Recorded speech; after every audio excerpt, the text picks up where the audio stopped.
Hello students, welcome to श्रृंखला academy.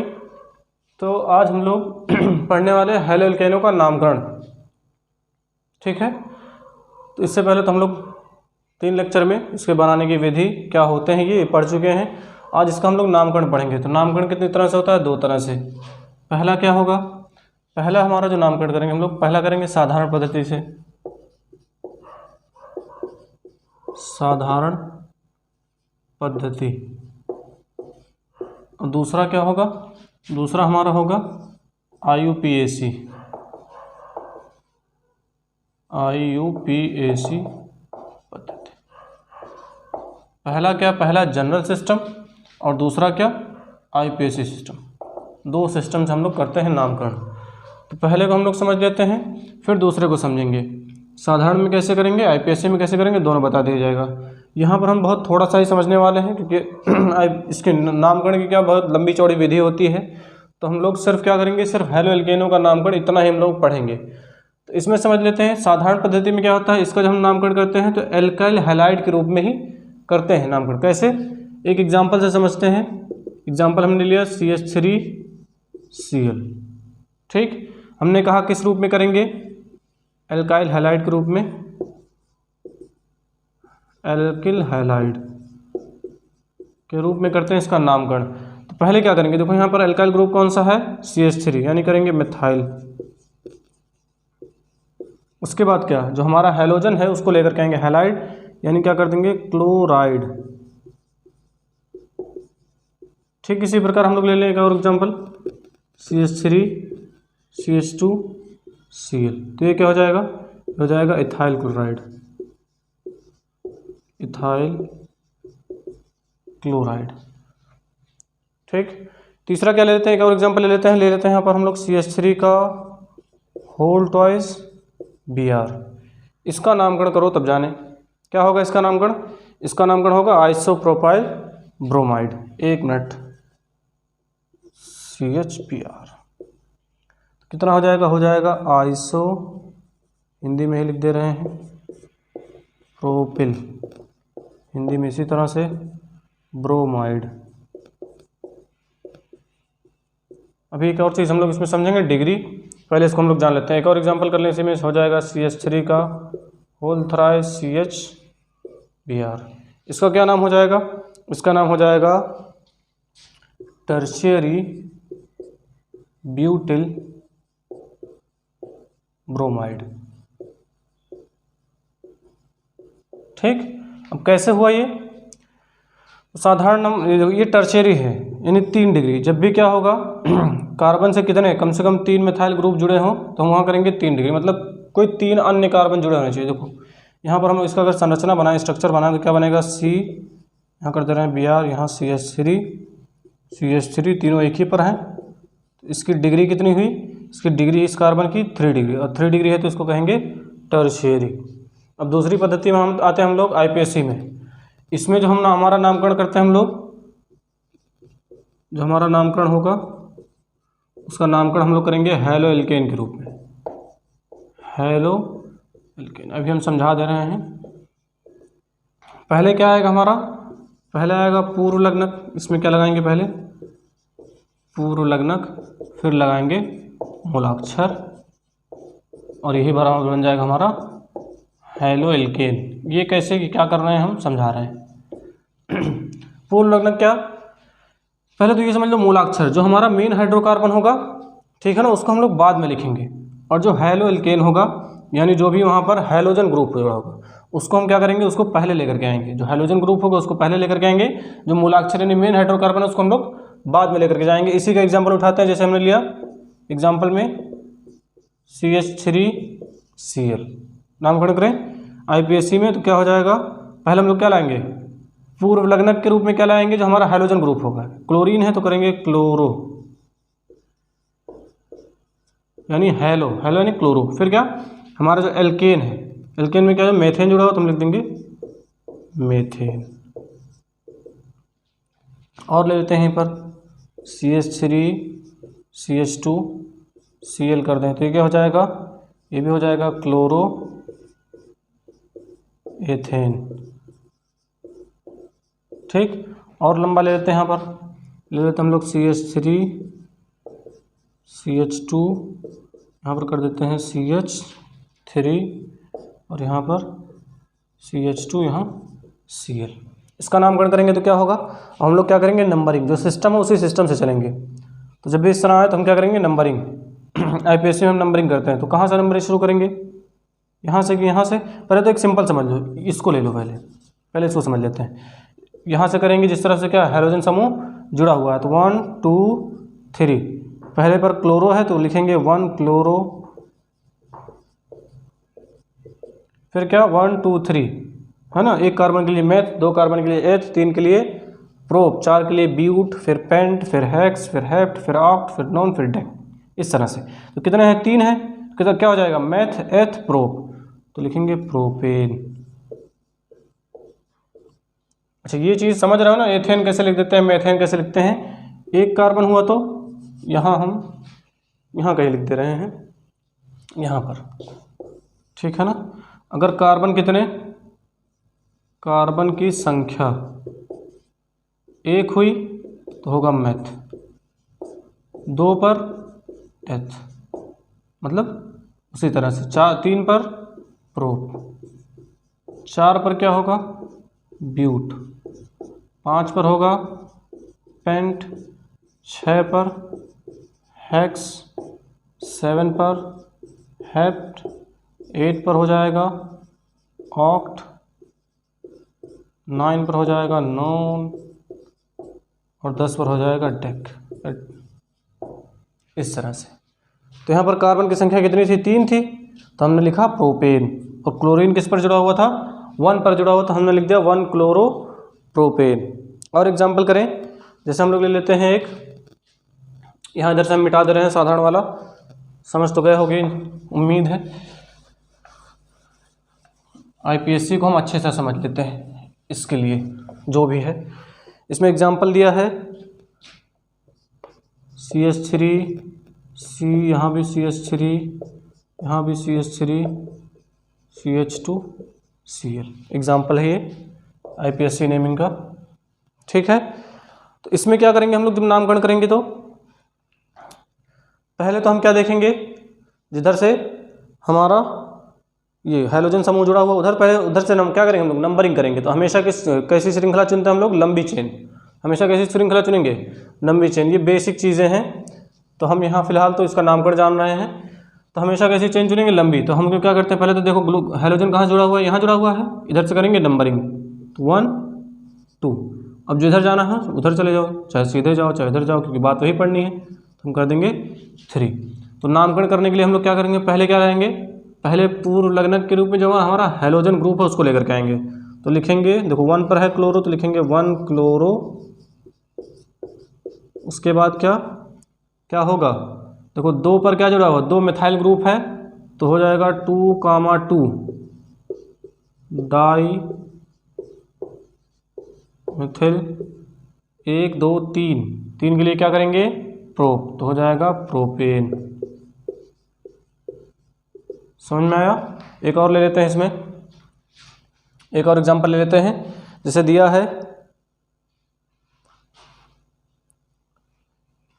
हमारा example दिया है CH3 C, यहाँ भी CH3, यहाँ भी CH3, यहाँ दिया है Cl। फिर वही चीज़ आ गई, नंबरिंग कर लो, लंबी चेन चुन लो, कहीं से भी जाएंगे चेन वही पढ़नी है। क्या हो जाएगा, 1 पर क्लोरो जो है तो लिखेंगे 1 क्लोरो।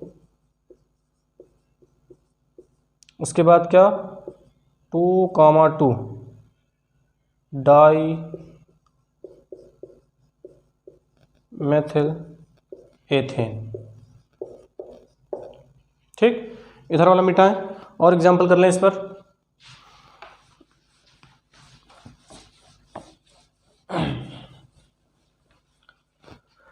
देखो क्या हो रहा है, तीसरा एग्जांपल ले लें और एक, तो क्या हो जाएगा हमारा, ले लेते हैं कुछ आसान सा। CH3 C है, यहाँ कर दे रहे हैं CH3 और फिर CH2 Cl, यहाँ एक हाइड्रोजन जोड़ दो बस। अब क्या है, कर देते हैं नामकरण। लंबी चेन चुनना है चुन लो कहीं से भी, हाँ मतलब ये ध्यान रहे कि जहाँ से क्लोरीन यानी जहाँ से हाइड्रोजन जुड़ा होगा नंबरिंग हम लोग उसी तरफ से करेंगे। अब एक और कंडीशन हम उसमें बता देंगे इसको। तो देखो क्या होगा, लिखेंगे 1 क्लोरो 2 पर लिखा मिथाइल जुड़ा तो 2 मेथिल, फिर क्या हो जाएगा मेथिल प्रोपेन। अगर इसी में क्या हो डबल बॉन्ड दे दे, जैसे CH3 यहीं पर कर देता double bond CH bond CH2, फिर कर देते हम लोग Cl। तो अब जो वरीयता मिलेगी वो डबल बॉन्ड को मिलेगी, हाइड्रोजन को नहीं मिलेगी। तो यहाँ पर जब नामकरण करना हो तो हम लोग नंबरिंग इधर से करेंगे 1 2 3 4।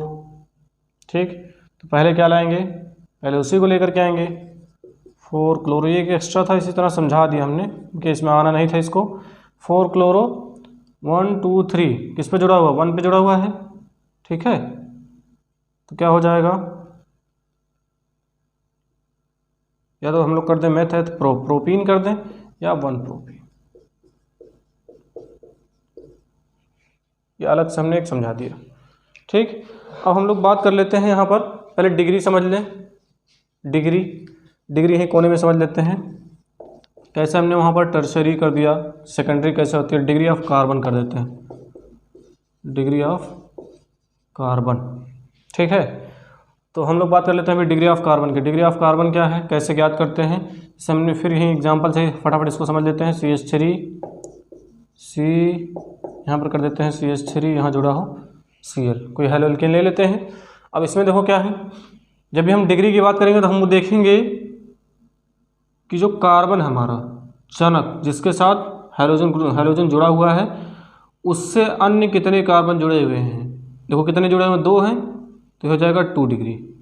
ठीक है, कितना 2 डिग्री। इसी तरह आ जाए CH3 CH, यहाँ भी CH3 कर दें। अच्छा यहाँ भी CH3, यहाँ CH2, यहाँ Cl। अब ये कार्बन कितना, अब इस कार्बन की डिग्री की बात करेंगे हम लोग तो ये कार्बन 3 डिग्री, ये कार्बन कितना 1 डिग्री, एक ही से जुड़ा हुआ है।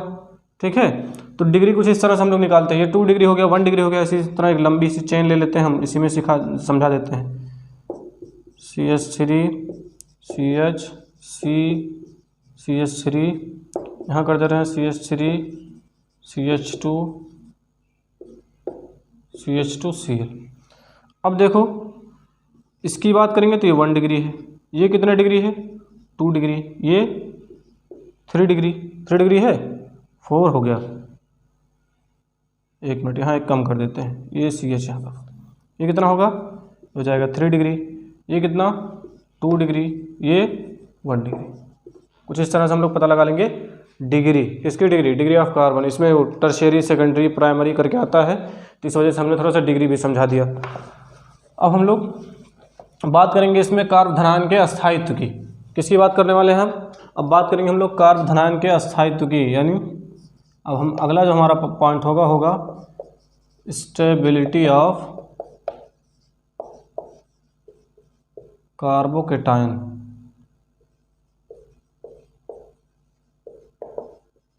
कार्ब धनायन का अस्थायित्व, इसके क्रम को जान ले। कार्ब धनायन का अस्थायित्व, इसको हम लोग समझने वाले हैं।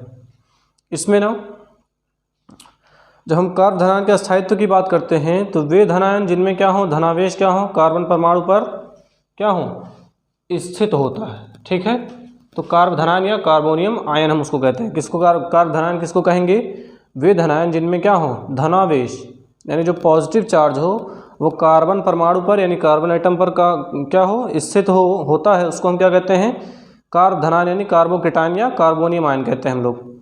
इनके अस्थायित्व का क्रम हम लोग जान लेते हैं। पहले क्या होगा, अस्थायित्व का क्रम,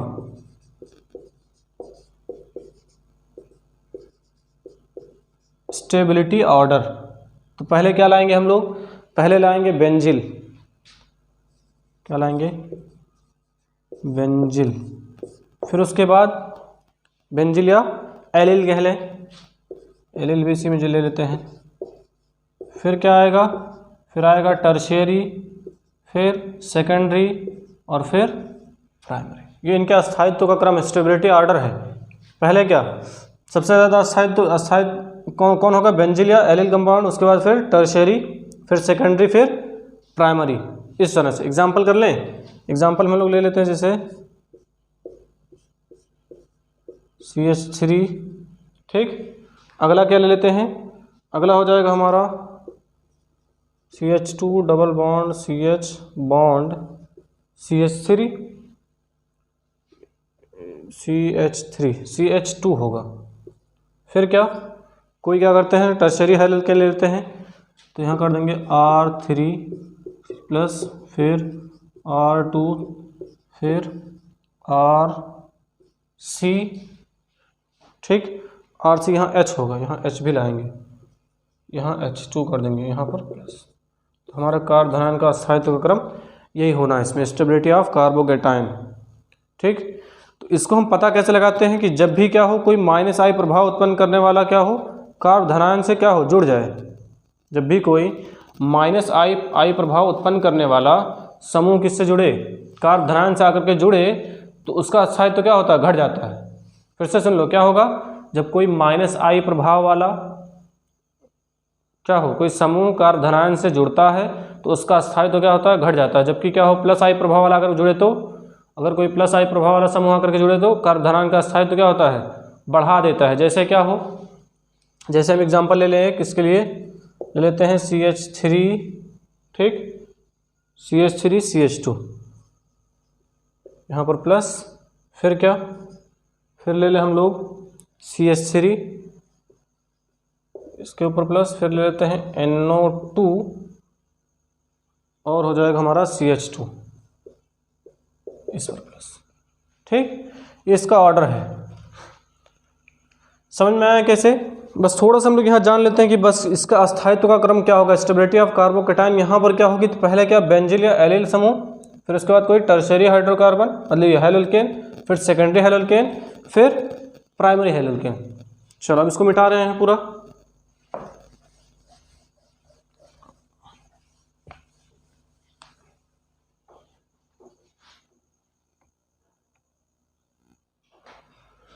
तो अब हम लोग क्या जानेंगे, अब हम लोग जानेंगे chemical properties of alkyl halide, यानी रासायनिक गुणधर्म हम लोग समझने वाले हैं किसका, एल्काइल हैलाइड का, यानी हैलोएल्केन का। तो इसमें करीब हम लोग कितना, 3 तरह से पढ़ते। पहला क्या पढ़ते हम लोग, पहला पढ़ते नाभिक स्नेही प्रतिस्थापन अभिक्रियाएं यानी न्यूक्लियोफिलिक सब्स्टिट्यूशन रिएक्शन। दूसरा क्या, धातुओं के साथ क्रियाएं यानी रिएक्शन विथ मेटल्स। और तीसरा क्या, अपचयन। तो इसमें हमने पहला पॉइंट उठाया, पहला पॉइंट क्या है, पहला है नाभिक स्नेही प्रतिस्थापन अभिक्रिया यानी न्यूक्लियोफिलिक सब्स्टिट्यूशन रिएक्शन। पहले हम क्या करेंगे, इसको समझेंगे, फिर उसके बाद अगली चीज़ों पर आएंगे। क्या होती हैं नाभिक स्नेही प्रतिस्थापन अभिक्रियाएं, इन अभिक्रियाओं में क्या होता है, जो एल्काइल हैलाइड का हैलोजन परमाणु होता है ना, वो किससे, नाभिक स्नेही द्वारा क्या हो जाता है, विस्थापित हो जाता है। क्या कह रहे हैं, इनमें जो एल्काइल हैलाइड से जुड़ा हुआ जो हैलोजन परमाणु होता है वो किसी नाभिक स्नेही द्वारा, नाभिक स्नेही समूह द्वारा क्या हो जाता है, प्रतिस्थापित हो जाता है। इसको यूँ समझते हैं हम लोग, क्या ले लेते हैं, कोई एल्काइल हैलाइड ले लेते हैं RX, और इसको क्या करते हैं, किसी न्यूक्लियोफाइल द्वारा क्या हो, सब्स्टिट्यूट हो जाए यानी विस्थापित हो जाए, तो उसको हम क्या कहेंगे, इसको हम कहेंगे नाभिक स्नेही प्रतिस्थापन रिएक्शन, ठीक है।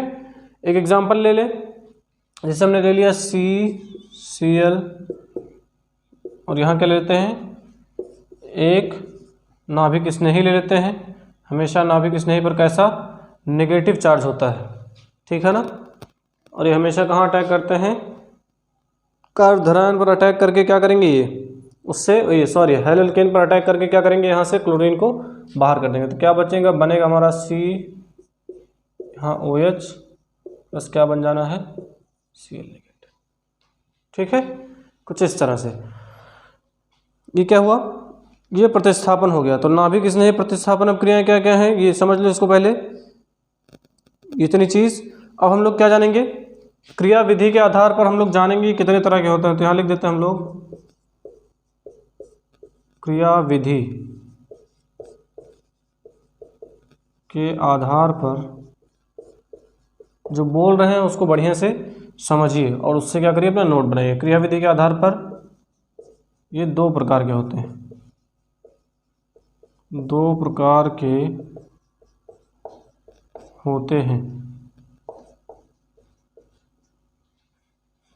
पहला क्या होगा, इसको हम पॉइंट वाइज यहाँ कहीं लिख दें, यहाँ लिख देते हैं। पहला होगा हमारा एक अणुक नाभिक स्नेही, बहुत लंबा जाएगा लेकिन चलने दो।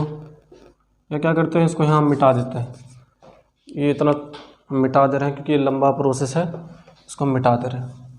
क्रियाविधि के आधार पर कितने प्रकार के होते हैं, दो प्रकार के होते हैं। पहला क्या होगा, पहला होगा हमारा एक अणुक नाभिक स्नेही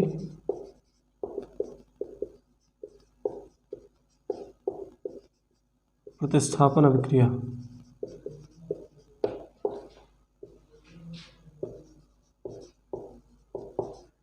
और दूसरा क्या होगा, दूसरा पॉइंट हमारा होगा द्वि अणुक, अभी अच्छे से समझ में आएगा, द्वि अणुक नाभिक स्नेही प्रतिस्थापन अभिक्रिया। नाभिक स्नेही प्रतिस्थापन अभिक्रिया।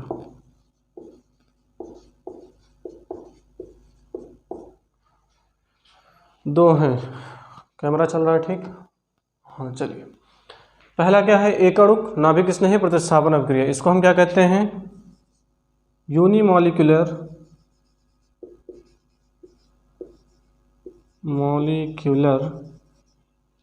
सब्स्टिट्यूशन,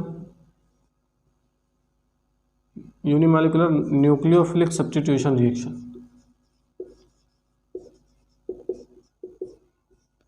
सब्स्टिट्यूशन रिएक्शन यानी क्या कहते हैं इसको, इसको कहते हैं SN1। और दूसरा पार्ट हमारा क्या होगा, दूसरा होगा बाई मॉलिक्यूलर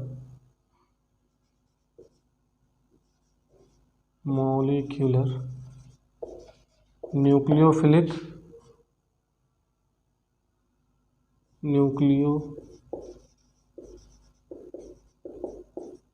सब्स्टिट्यूशन रिएक्शन।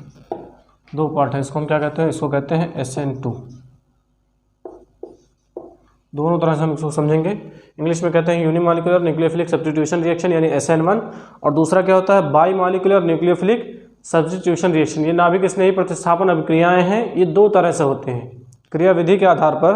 अब क्रियाविधि के आधार पर कितने प्रकार के होते हैं, दो प्रकार के होते हैं। पहला क्या, एकाणुक यानी यूनिमॉलिक्यूलर न्यूक्लियोफिलिक सब्स्टिट्यूशन रिएक्शन यानी SN1, और दूसरा क्या होता है, द्विअणुक नाभिक स्रागी या नाभिक स्नेही प्रतिस्थापन अभिक्रिया, by molecular nucleophilic substitution reaction यानी SN1 SN2। तो जो हमारा पहला होता है ना, ये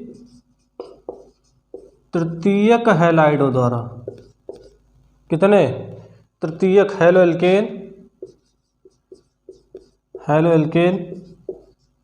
द्वारा ज़्यादा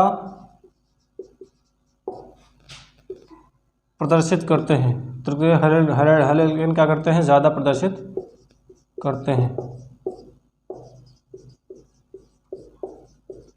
ठीक है, कौन से हैलो एल्केन, तृतीयक हैलो एल्केन ये ज़्यादा प्रदर्शित करते हैं, या यह अभिक्रिया सर्वाधिक किसके द्वारा, तृतीयक हैलो एल्केन के द्वारा प्रदर्शित की जाती है। और इसमें दूसरे में क्या हो जाएगा कि यह जो है, इसमें पहला पॉइंट क्या लिख देंगे, यह है प्राथमिक हैलो एल्केन द्वारा ज़्यादा प्रदर्शित किया जाता है। ठीक है, मतलब ये कहना थोड़ा सा गड़बड़ हो जाएगा, लेकिन चलो यहाँ के लिए भी हम मान लेते हैं कि तृतीयक हैलो एल्केन द्वारा ज़्यादा प्रदर्शित किए जाते हैं, और वो क्या, प्राथमिक हैलो एल्केन द्वारा ज़्यादा प्रदर्शित किए जाते हैं। इसको हम समझते हैं। पहला क्या, स्टेप फर्स्ट, 3 स्टेप हम इसको समझेंगे। हम लोग क्या कर रहे हैं, कोई न्यूक्लियोफाइल ले लें। पहले तो क्या करते हैं, हैलो एल्केन ले लेते हैं, CH3, यहाँ भी CH3 और यहाँ से, और उसके बाद क्या करें, कोई न्यूक्लियोफाइल ले लें। तो पहले क्या होगा, पहले तो ये थोड़ा सा उसको समझो। एक धीमा रिएक्शन होगा पहले, क्या होगा यहाँ पर C यहाँ पर क्या जाएगा, प्लस चार्ज आएगा, पॉजिटिव चार्ज आएगा, और यहाँ पर मतलब ये चीज़ यहाँ रहेगी, प्लस क्या बन जाएगा Cl नेगेटिव। ठीक, उसके बाद क्या होगा स्टेप सेकंड में, स्टेप सेकंड, अब ये क्या बन गया, ये बन गया कार्ब धनायन।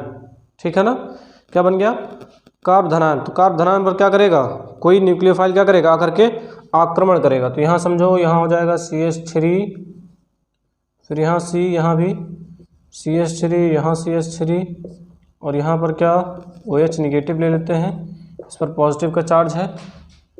तो बड़ी ही तेज़ी से है ना, बहुत तीव्र, या क्या कर ले तीव्र रिएक्शन होगा, और क्या बना लेगा यहाँ पर, ये इसको प्रतिस्थापित किया, CH3, यहाँ C, यहाँ CH3, और यहाँ CH3, और यहाँ OH, ओह सॉरी, बस इस तरह से इसमें क्या होगा रिएक्शन होगा। ठीक है ना, और इसमें क्या होगा दूसरे वाले में जब कोई न्यूक्लियोफाइल क्या करेगा अटैक करेगा तो, लेकिन इसमें रिएक्शन जो है एक ही चरण में कंप्लीट हो जाएगा। समझे उसको भी, क्या होगा इसको समझ में आया क्या हो रहा है। तो इसमें जो हमारा धीमा पद है ना, वो क्या होगा वेग निर्धारक पद होगा। कौन सा, फर्स्ट स्टेप, ये वाला इसमें क्या होगा वेग निर्धारक पद होगा। वेग के लिए जो फार्मूला आता है इसको हम करीब चौथे चैप्टर में पढ़ने वाले हैं। तो समझ लो वेग के लिए यहाँ फार्मूला क्या होगा, वेग या दर निर्धारक बराबर क्या हो जाता है K इंटू जो भी हमारा दर निर्धारक होगा, इसमें दर निर्धारक पद कौन सा होगा RH, यानी एल्काइल हैलाइड हमारा क्या होगा दर निर्धारक पद होगा। तो उसी के आधार पर हम इस रिएक्शन को पता लगाएंगे। अभी देखो ये चीज़ समझ में आएगी, ये चीज़ क्यों लिख रहे हैं, वेग क्यों लिख रहे हैं, ये चीज़ अभी हम लोगों को समझ में आनी है। दूसरी तरफ क्या होगा इसमें भी हम लोग कर लेते हैं स्टेप फर्स्ट, कुछ इस तरह से यहाँ आ जाए।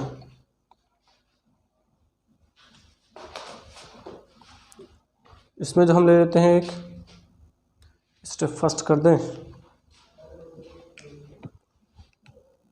अब क्या होगा इसमें, देखो क्या होगा, यहाँ पर कोई क्या ले लेना है प्राथमिक हैलोएल्केन ले लेना है। तो प्राथमिक हैलोएल्केन हमने ले लिया, न्यूक्लियोफाइल से क्या किया अटैक करवाते। यहाँ पर जो न्यूक्लियोफाइल अटैक करेगा ना वो पीछे से आक्रमण करेगा। ठीक है, इसका रीज़न है, इसको हम बताएंगे पीछे से क्यों आक्रमण करेगा, पश्च आक्रमण होगा। तो अब यहाँ पर क्या होगा इस तरह से कुछ रिएक्शन होने वाला है। तो यहाँ क्या बन जाएगी संक्रमण अवस्था बन जाएगी। ठीक है, उसके बाद क्या होगा यहाँ से यहाँ आ जाते हैं ये यहाँ पर। तो यहाँ पर क्या होगा Cl निकल जाएगा, प्लस करके यहाँ हम लिख देते हैं अलग से Cl नेगेटिव। क्या हुआ Cl नेगेटिव निकल गया और न्यूक्लियोफाइल आकर के यहाँ पर जुड़ गया। तो अब यहाँ पर जो वेग होगा ना वो किस पर निर्भर होगा, एल्काइल हैलाइड और न्यूक्लियोफाइल ये दोनों पर डिपेंड होगा। यहाँ पर क्या है, यहाँ पर केवल एक पर है, एल्काइल हैलाइड पर है। यहाँ पर क्या है जो ये वेग होगा। अच्छा, वेग निर्धारित क्यों कर रहे हैं हम लोग, क्यों जान रहे हैं इसको, तो अभी इसको हम समझते हैं। ये इतनी चीज़ पहले समझ में आई क्या, इतनी चीज़ समझ में आई है। चलो बाकी चीज़ हम फिर बता रहे हैं, अभी मिटाएं इसको।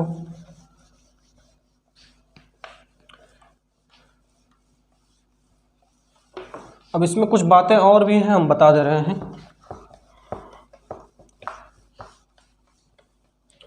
कुछ पॉइंट्स हैं, इतने पॉइंट तो हमने क्लियर कर लिए हैं। इसमें क्या होता है जानते हो, ये इतना तो हो गया इसका रिएक्शन कैसे कैसे होता है, SN1 में कैसे होता है, SN2 में कैसे होता है। ठीक है, ये एका अणु की क्रिया होती है और ये क्या होते हैं ये द्वि अणु होती है। ये क्या होता है द्विपदीय क्रिया होती है ना, इसमें हमेशा 2 स्टेप में कंप्लीट हो। देखो अभी हमने कंप्लीट किया, 2 स्टेप में कंप्लीट किया है। और जो दर निर्धारक पद होता है वो फर्स्ट होता है, यानी बहुत धीमे रिएक्शन होता है जो पहला होता है। ठीक है ना, तो धीमे जब रिएक्शन होता है तो उसमें क्या होता है X निकल जाता है तथा क्या बन जाता है हमारा R+ यानी कार्बोकेटान बनता है। उसके बाद क्या होता है द्वितीय जो हमारा पद हुआ अभी वो कैसा था, वो बहुत तीव्र था, है ना। तेजी से क्या किया उसने न्यूक्लियोफाइल के साथ अपने आप को अटैच कर लिया, जोड़ लिया, फटाफट उसके साथ निकल गया। दूसरा इसमें क्या था, ये कैसी रिएक्शन है, ये एक पदीय है। कौन सा SN2 कैसा था, एक तरफ हमारा क्या था SN1 था, दूसरी तरफ क्या था SN2 था। ये कैसी थी, ये द्विपदीय था, 2 स्टेप में कंप्लीट हुआ। ये क्या था एक पदीय था, ये केवल किसमें 1 स्टेप में क्या हो गया कंप्लीट हो गया है। ये जो है इनमें जो हैलाइडों की क्रियाशीलता का क्रम है, ये पहला पॉइंट में कर दे रहे हैं, दूसरा पॉइंट यहाँ कर दे रहे हैं। जो हैलाइडों की क्रियाशीलता का क्रम होता है ये टर्शियरी सबसे ज़्यादा दिखाते हैं, तो टर्शियरी सबसे ज़्यादा, फिर सेकेंडरी, प्राइमरी और फिर क्या हो जाएगा यहाँ पर CH3X। तो ये जो हमारा टर्शियरी होगा वो SN1 दिखाएगा, और यहाँ पर ये प्राइमरी या ये क्या दिखाएगा SN2। ठीक है, इसमें भी सेम चीज़ होगी, इसमें भी एक पॉइंट ये कर देते हैं, दूसरा पॉइंट कर देते हैं अलग।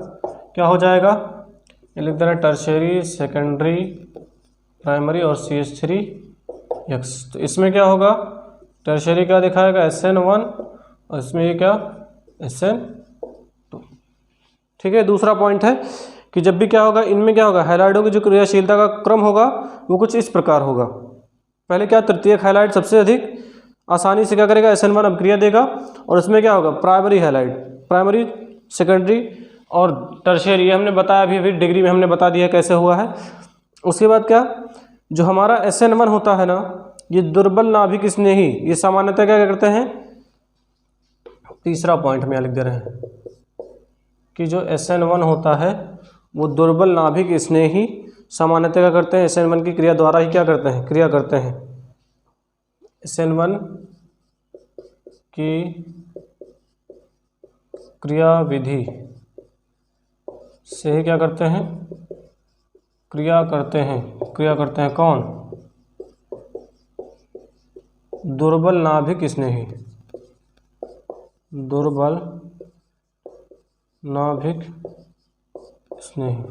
जितने भी दुर्बल नाभिक स्नेही होंगे, न्यूक्लियोफिलिक, ये न्यूक्लियोफाइल होंगे, वो क्या करेंगे, SN1 के क्रिया विधि से ही क्या करते हैं, वो लोग क्रिया करते हैं। SN1 की क्रिया विधि से क्या करते हैं, क्रिया करते हैं। इसमें क्या होगा, दूसरे में प्रबल नाभिक स्नेही क्या होगा, इसी का उल्टा कर देंगे। इसमें क्या होगा, प्रबल नाभिक स्नेही SN2 क्रिया विधि द्वारा क्या करते हैं, क्रिया करने की प्रवृत्ति अधिक रखते हैं। तो इसमें तीसरा पॉइंट जो हमारा होगा, इसमें दुर्बल हो गया तो यहाँ लिख देते हैं प्रबल नाभिक स्नेही SN2 अभिक्रिया द्वारा, SN2 की क्रिया द्वारा अभिक्रिया करते हैं, अभिक्रिया करते हैं। ये हमारा था तीसरा पॉइंट। ठीक, चौथा क्या होगा, बस 3 पॉइंट बहुत हो जाएंगे, चौथा नहीं।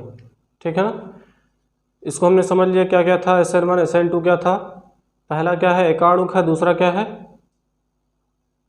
द्विअणुक है, यानी पहला क्या है यूनिमॉलिक्यूलर और दूसरा बाईमॉलिक्यूलर। तो दो चीज़ें यहाँ पर थी, तो दोनों को हमने समझ लिया। ये क्या होते हैं, ये द्विपदी होते हैं, 2 स्टेप में कंप्लीट होते हैं, ये एक पदी होती है, एक ही स्टेप में क्या होते हैं कंप्लीट हो जाते हैं। ये सबसे ज़्यादा कौन, टर्शियरी, ये ज़्यादा दिखाते हैं ये रिएक्शन, और ये क्या, ये प्राइमरी है, जितने प्राइमरी हाइल एल्केन होंगे उसको ज़्यादा दिखाएंगे। इसमें क्या होता है, SN1 की क्रिया विधि से क्या करते हैं, क्रिया करते हैं कौन, दुर्बल नाभिक स्नेही जितने भी होते हैं वो क्या करते हैं, SN1 की क्रिया विधि द्वारा ही क्या करते हैं, क्रिया करते हैं। और इसमें क्या होता है, प्रबल नाभिक स्नेही SN2 की क्रिया विधि द्वारा क्या करते हैं, अभिक्रिया करते हैं। ये 3 पॉइंट थे, अब इसको मिटा रहे हैं। इसमें जो दर निर्धारक पद होगा पहले में क्या होगा, वो पहला होगा, बड़े धीमे होंगे इसमें, और इसमें क्या होगा, ये हमेशा पीछे से ही आक्रमण करेंगे। क्यों करेंगे, इसका रीज़न है। तो बाकी चीज़ें अभी हम लोग क्या करेंगे, अगले लेक्चर में पढ़ेंगे। ठीक है ना, आज के लिए इतना ही।